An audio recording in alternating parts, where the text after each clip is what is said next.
Don't hit it again. All right. So today we're going to talk about basically history of martial arts in America and basically how we ended up where we are today. You guys are sitting in this room and doing that type of stuff. So for the most part, a lot of the history of martial arts in America in some ways is tied to like media events and things like that, okay? And so we'll talk about those, but we say, and there are some seminal things or whatever, but 1946, it's credited to Robert Trias, okay, who is the first to open a martial arts school in America. Now keep in mind, we talked about, there were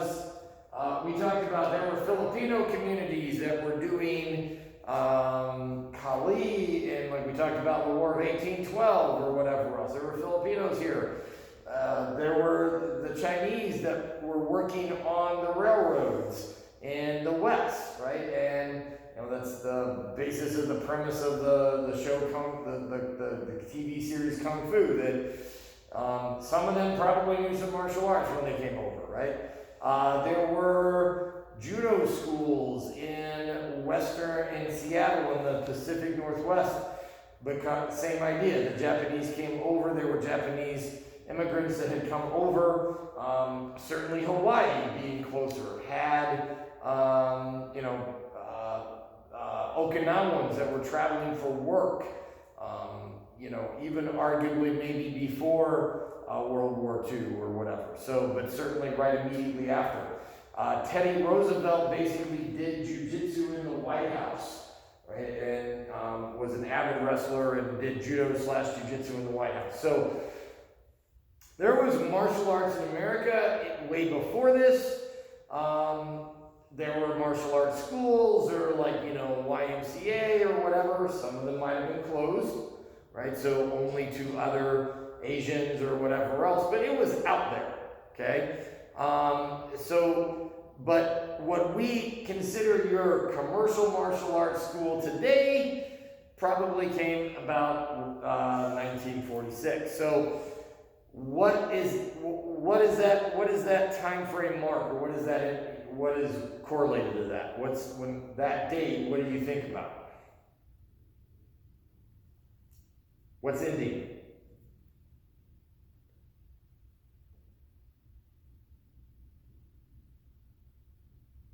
There were a bunch of posts about the start of it like 2 days ago. Bombing of Pearl Harbor started World War II. Yes. Okay. So December 7th, the day that lived in infamy. Then World War II lasted until like 1944-45. Okay. And so this is basically, Robert Trias is an American serviceman who fought in the Pacific Theater and came back to the United States. And this is the trend, this is the common theme, this is basically the overwhelming way that martial arts, Asian martial arts, and yes, we talked about there are, boxing and whatever, there's other martial arts from around the world, but when we're talking about Asian martial arts getting to America, we are talking about basically American servicemen stationed over there and bringing it back to the United States. Now, there's some interesting things that go along with that. So, for starters, it really had to be the servicemen, right, in some ways.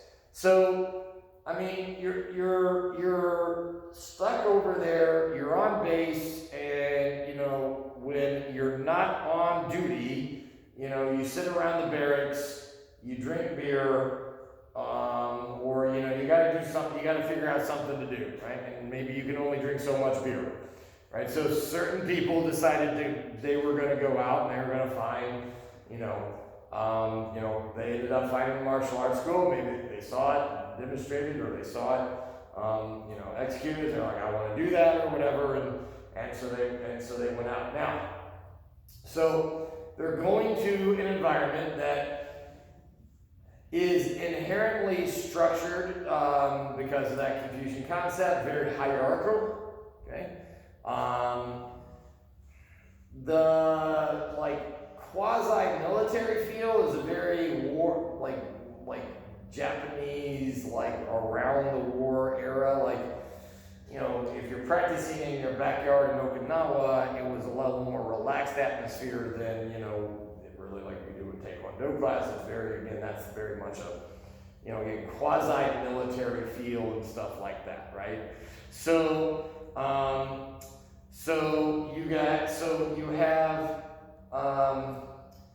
but you have this, again, very structured, very hierarchical relationship in the schools, or in the martial arts schools going on, that, as we talked about, you do not, again, one of you can go here, one of you can go over there, just careful to knock the recording over, okay? You can put it right there, just don't bump the phone, okay? So you have, as I said, you have, it's very structured, it's very regimented, the student and the instructor-student relationship, very strictly defined. There's probably a bit of a weeding out process, right? Arguably a hazing process, okay? That was always the case, but maybe even more so when you have this foreigner that maybe is not a very popular foreigner, right? Given how the war went and everything else, right? So there's going to be some animosity, there's going to be some hazing, there's going to be some beating, so basically the war-hardened GI who's used to taking orders and taking a beating without complaining and just plodding along and whatever, okay? That's like a perfect throw. Like, it almost had to be them. They're the only ones that probably would have been able to, you know, like thrive en masse in that situation, right? It's a kind of a perfect fit, okay? It almost had to be them, and it was, right? So, but they learn martial arts. Now, keep in mind, they were only stationed over there for 2, 3, 4 years, maybe a little more there, but, you know, again, 46, the war's pretty much over, they're coming right back over. These people maybe studied 2, 3 years. They were not grandmasters when they came over, right?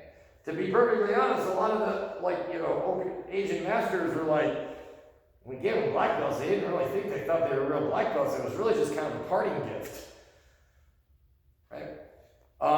And so in some ways though, so when they come back, like first degree black belt, right, that means, you know, they got their black belt. Now, again, they're grandmasters over there and everything. Like, in you know, we make first degree black belt a milestone, and it is, okay? But it also means, hey, we talked about in the grand scheme of things, it means, you know, you haven't mastered anything, it just means you're a pretty competent student now, right? It's not the end, right? So, and in some ways, in a lot of ways, a first degree black belt is a bigger deal here than it is over there, right? Because again, you're all, if they're grandmasters and everybody's 6, 7 degrees, what's first degree, right?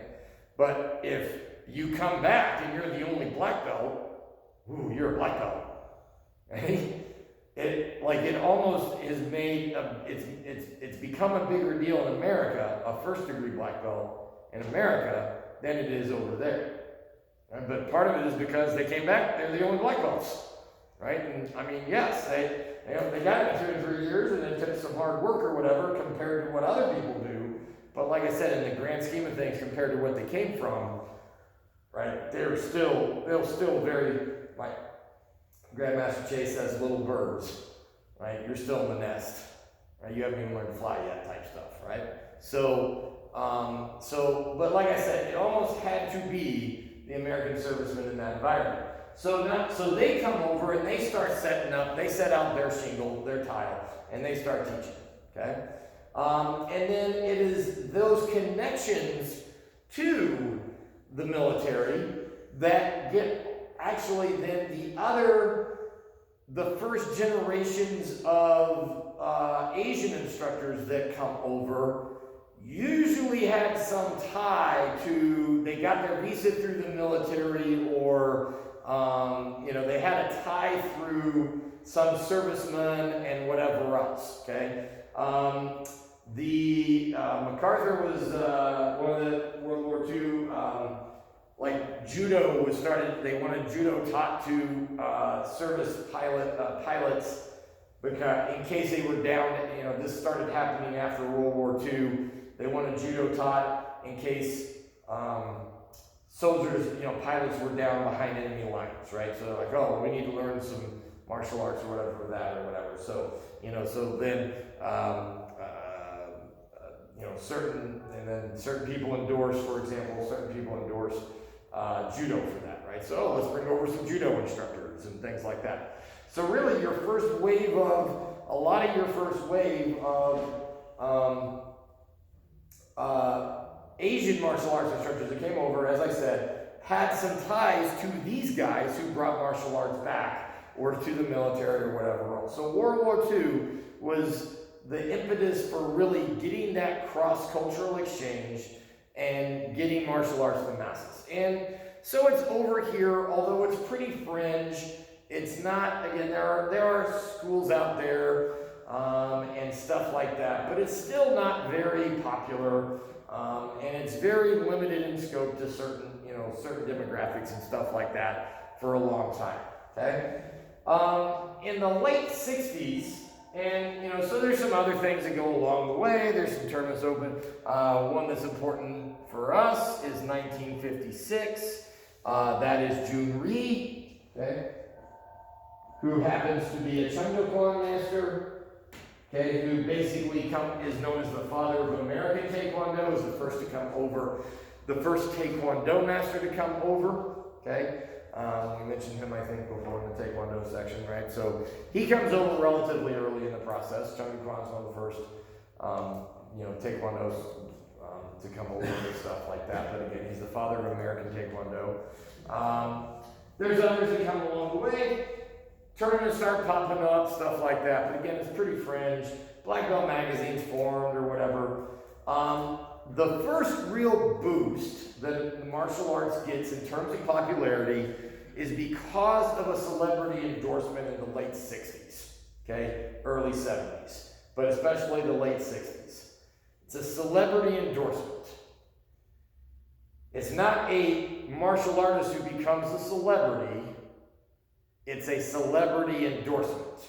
It's a celebrity who did martial arts.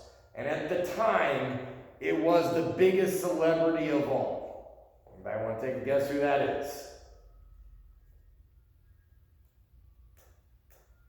Take one, yeah. Bruce Lee. No, so Bruce Lee's martial arts became a celebrity. This is a celebrity who decided to do martial arts. I give you a hint. In Taekwondo, we make reference to him and how we do our T stances or back stances or not.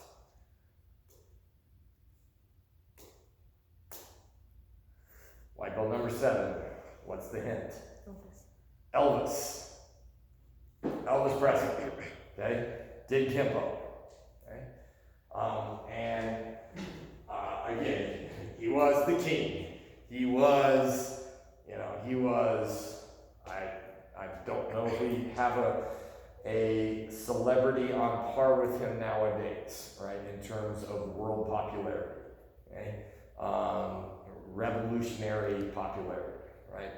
So him doing martial arts got it out there. That was a huge endorsement, okay? Then that brings us to the early 70s, okay? And so now media starts to take over and movies start to take over, okay? And there's a couple of key events, okay? In 1972 and 1973, Okay?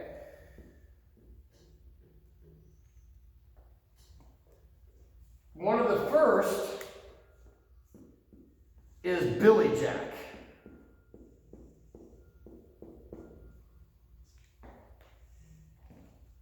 Billy Jack is an absolutely horrible movie. Okay? But it is the first. Now, there were other movies before this that were your chop-socky movies, but they were very niche, right? So you could see Five Fingers of Death or The Deadly Venoms, or you could go to, like, you know, kind of one of those, like, more specialty movie theaters or whatever, and you could see these, you know, the chop-socky films that are kind of funny. We need to do that again. You guys remind me. We had a long time ago, we had like bad kung fu movie night, and like, you know, just laughing at, like, you know, they're kind of classics, but they're kind of funny. Like, you know,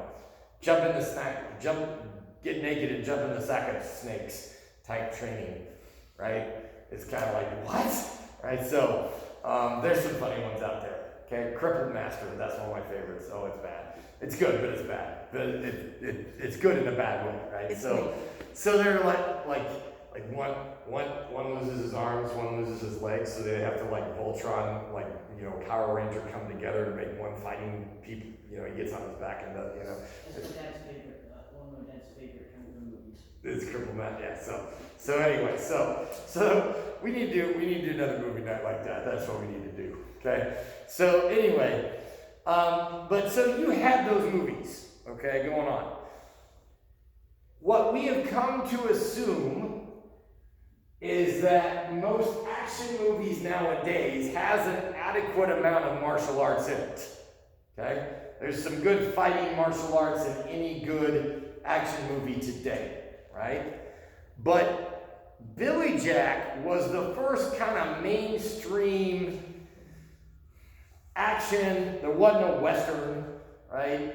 Kind of action movie that actually featured martial arts fighting in it, not just, you know, big haymaker punches and, you know, right, you know, and brawling in the Western saloon or whatever else, right? Like decent martial arts choreography. I say decent because the standards have gone up and up and up as cinema has gone on. And, you know, Matrix changed a lot, and John Wick has changed things a lot in terms of realism and or cinematography and what people else, you know, how people relate to that stuff. But so there've been other iconic movements, but Billy Jack is the first that put basically martial arts in front of the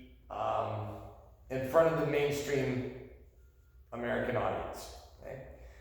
It was actually a Hapkido guy by the name of Bong Soo-han, Grandmaster Bong Soo-han, okay, was in the Rock Army. I got a story about Bong Soo-han and from Vietnam that's a very interesting story, but kind of fine, I'll tell it. So, J.R. West, one of the famous, friends of friends, I've trained with him a couple of times. He's not really an instructor, but I've done seminars with him. He's a nice guy. He's friends with other people that we are closer with. He's good friends with other people that are more my instructors and mentors and stuff. But he met Bong Soo-han when they were he was a ROK Marine, and J.R. West was stationed in Vietnam. Okay, J.R. West been doing Aikido for 50 years. So they needed a place to train, and they were stuck in the jungle or whatever else. Right? There was a mountain and they were in a base in the middle of nowhere, and there was a mountain that had to, like, they were down here and the mortars were not clearing the mountain. So they literally blew up the top of the mountain. They scalped this mountain so that the mortars would clear it, so they could fire at enemies across from the base. Okay? So there was rock dust from the top of this mountain. So every day to train, they would climb up this mountain because the rock dust was soft. That was really their only mat. And they would throw the bigger chunks off and they had a kind of powdery dust that was a mat from the rock dust. And they had to be at least 3, because one person had to always be watching, because if they saw a flash, that means a rocket could come over their head or possibly decapitate them at any given time, right? So one person had to be staring and making sure they were going to be firing rockets over their heads while they were training, or into their heads as they were training on rock dust. That's how they trained every day.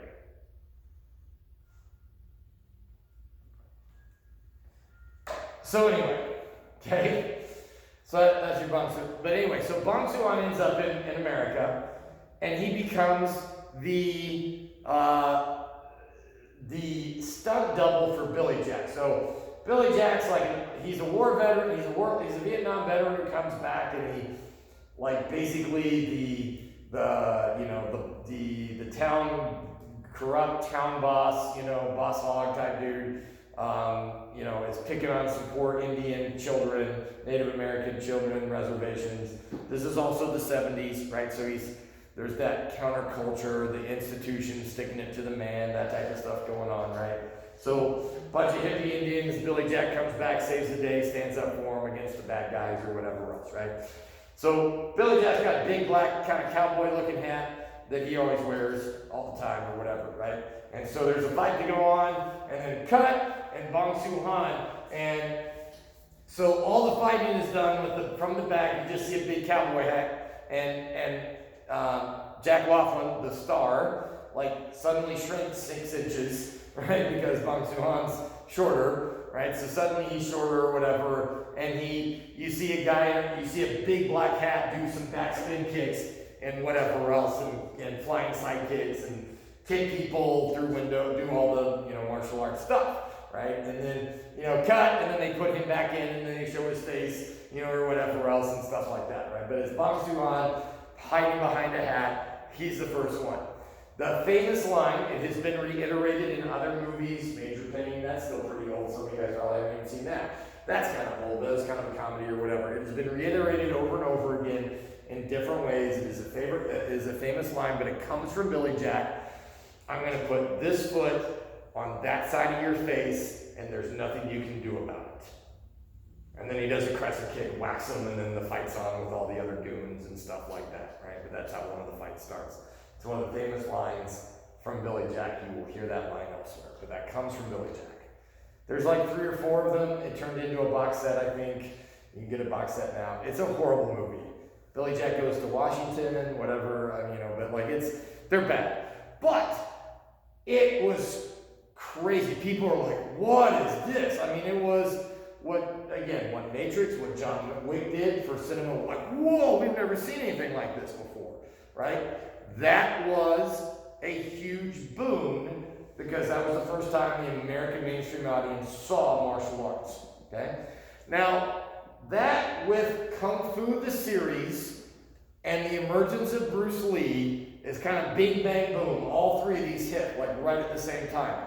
So 73, we have Enter the Dragon, we have Bruce Lee, okay? And that was his breakout role. Now, he has made other movies by this time, more popular in Hong Kong, more popular in the East, and a lot of them came over, came over later. But Enter the Dragon, Game of Death, these other movies, right? So now there are martial arts movies that are becoming mainstream movies, not just martial arts. I mean, it wasn't a story that had a little martial arts fighting in it. Kung Fu the series, Enter the Dragon, these are martial arts movies, right? But they're now hugely popular. When we talked about weapons, how there was a nunchuck craze in the 70s, and gangs and bank robberies, and everybody and their brother had nunchucks to the point where they had to be outlawed because of Enter the Dragon and Bruce Lee, right? So this took a huge boom in popularity. So bing, bang, boom, these 3 things happen, and there's a big boom in the martial arts. But what demographic are we talking about? Who likes, like what demographic, what group of people, like, sees a sees a Bruce Lee movie, ripped, shredded, kicking butt, swinging nunchucks, and goes, I want to do that. Give me some nunchucks. I want to learn how to fight. What group of people does that? Kids. You think 9-year-old girls want to look like Bruce Lee?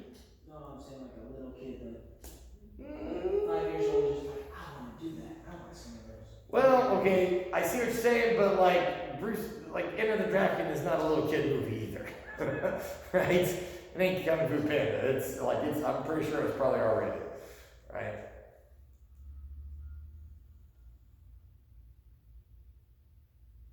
Like 18 to 22-year-old guys, right? Guys, I want to fight. I want to look like that, man. He's shredded. I want to look like that,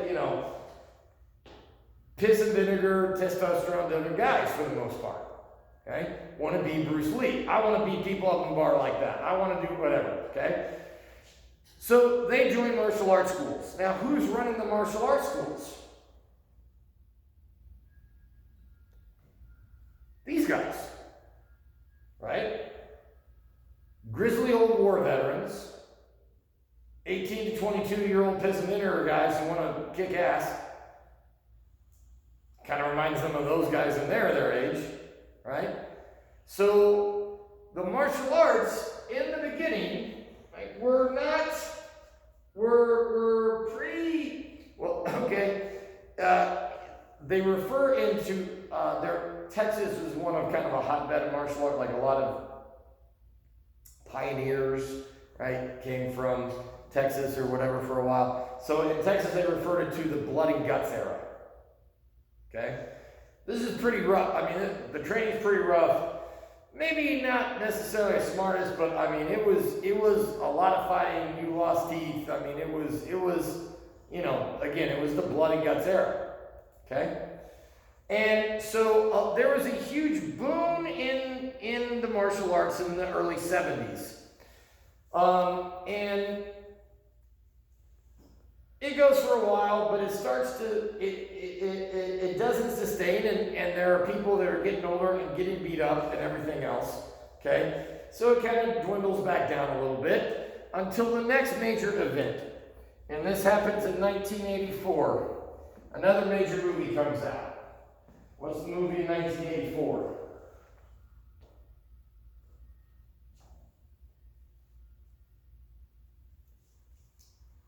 I would hope you've all seen it. Karate Kid. Okay? The Karate Kid comes out. Okay? And I think we mentioned, okay, founder of Goju Karate is Chojun Miyagi, right? The Karate Kid was written by a 5th degree black belt in Goju Karate. Miyagi is not an accidental name in the movie, right? So now, the Karate Kid is great for showing the Do benefits, right? All the other things. We talked about the Do aspect of martial arts, right? How can confidence and, character and all the things that we talk about martial arts being able to do in a more modern society besides just fighting, right? The Karate Kid does a much better job of showing that. And, Mr. Miyagi is certainly a wise old sage and, is able to teach life and everything else, right? And so now there's another, it's a very popular movie, okay? And it's another boon of people coming to martial arts. But now who comes to the martial arts? What group comes to the martial arts after Karate Kid?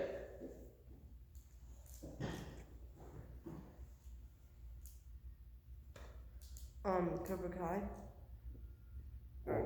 No, that's in the movie. What type, after watching the movie, what group of people, what demographic then start doing martial arts? Kids. Kids. Younger kids. I was 10 years old when I started, and what year did I start? 1984. I am a Karate Kid baby. Okay? Now, I am in the martial arts, right?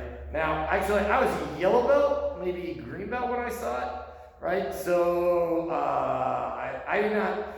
I didn't see it and then run off and want to do martial arts, but I have to be lumped in this generation, right? Because I was part of that boon of kids that ran to martial arts. Now, here's the thing, though. Who's teaching?